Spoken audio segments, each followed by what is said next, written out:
Assalamualaikum warahmatullahi wabarakatuh. Masyarakat banyak yang bertanya kapan PPDB SMP 4 Rangas Bitung dimulai. Menjawab pertanyaan ini perlu saya sampaikan beberapa hal. Yang pertama, bahwa secara teknis kita sudah siap melaksanakan PPDB tahun ajaran 2001-2022. Namun pelaksanaannya kita harus berpatokan pada peraturan. Peraturan yang kita pegang baru peraturan utama, yaitu Permendikbud nomor 1 tahun 2021 tentang penerimaan peserta didik baru. Sementara aturan turunannya yaitu peraturan Bupati Lebak tentang PPDB dan surat edaran Dinas Pendidikan atau Juknis dari Dinas Pendidikan mengenai PPDB belum kami terima, sehingga kami belum bisa mengambil langkah. Namun demikian Bapak Ibu sekalian, sambil menunggu aturan turunan ini, perlu saya jelaskan bahwa tahun 2021 SMP Negeri 4 Rangas Bitung rencananya akan menerima 9 rombel kali 32 kelas atau sekitar 288 siswa. Adapun pendaftarannya nanti dilakukan secara online melalui website SMP 4 Rangas Bitung. Jadi Bapak dan Ibu nanti akan memperoleh informasi mengenai website PPDB ini bisa melalui WhatsApp, bisa melalui Facebook, bisa melalui YouTube. Bapak Ibu tinggal mengklik link yang ada di sana maka bisa mendaftarkan.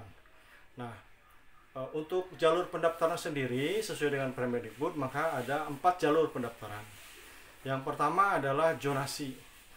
Zonasi ini kita kuotanya adalah 50%. Jadi kalau 288 berarti 144 adalah bagi siswa yang mendaftarkan secara jalur zonasi. Nah, untuk jalur zonasi ini persyaratan apa yang harus dipenuhi? Yang pertama tentu saja adalah kartu keluarganya. Kartu keluarga bagi siswa zonasi itu berlaku kartu keluarga 1 tahun sebelum tanggal pendaftaran. Jadi sekali lagi, bagi Bapak Ibu yang akan mendaftarkan siswa-siswinya dengan jalur zonasi, maka KTP dan KK orang tuanya itu maksimal 1 tahun sebelum pendaftaran. Jadi terbitnya KK itu Juni 2020 ke sana. Jadi kalau Juli 2020 tidak berlaku untuk siswa yang mendaftarkan secara zonasi. Kemudian di samping zonasi ada 15% itu bagi siswa afirmasi. Siswa afirmasi itu siswa seperti apa? Siswa afirmasi itu adalah siswa yang orang tuanya mendapatkan fasilitas bantuan sosial dari pemerintah, yaitu program Keluarga Harapan. Itu 15%. Nanti bukti bahwa Bapak dan Ibu masuk PKH atau tidak nanti dilampirkan kartunya. Nah, jadi kalau yang daftar afirmasi maka kita seleksinya berdasarkan afirmasi dulu.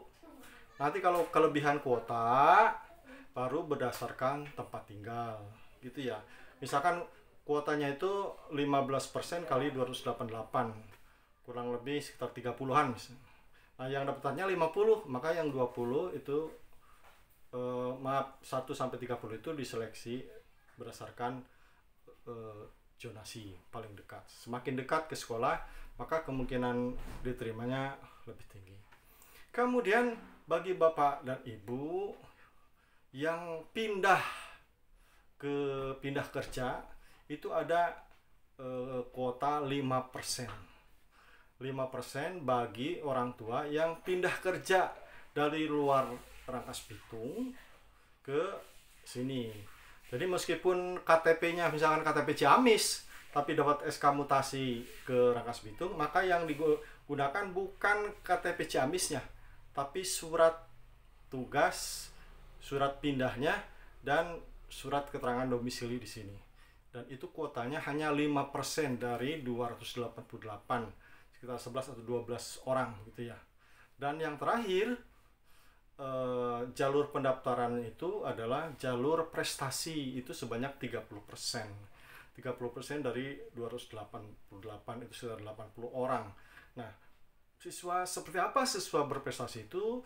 Siswa berprestasi itu mulai dari prestasi belajar di SD kelas 1 sampai kelas 5, atau prestasi pribadi.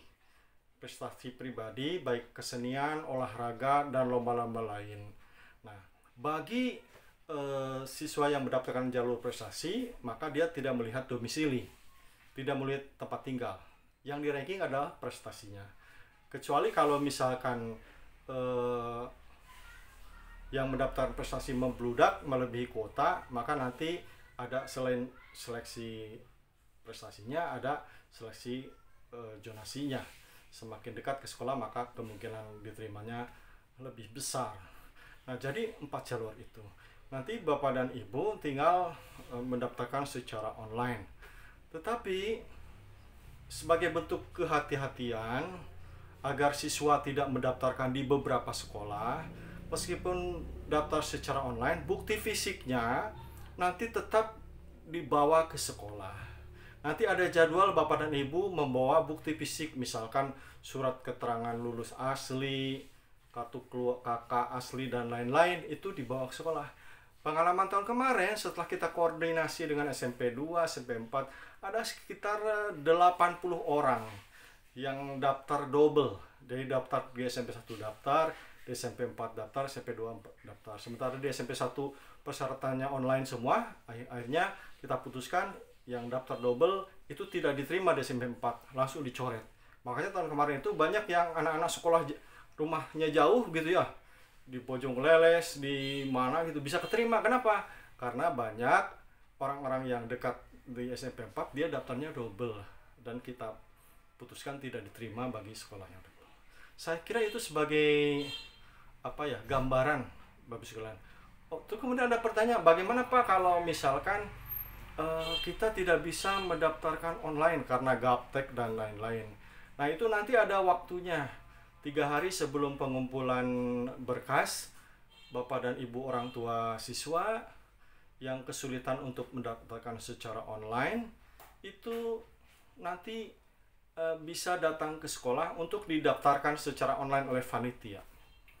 Dan sama seperti tahun kemarin, selama PPDB ini kami tidak memungut biaya Rp1 pun.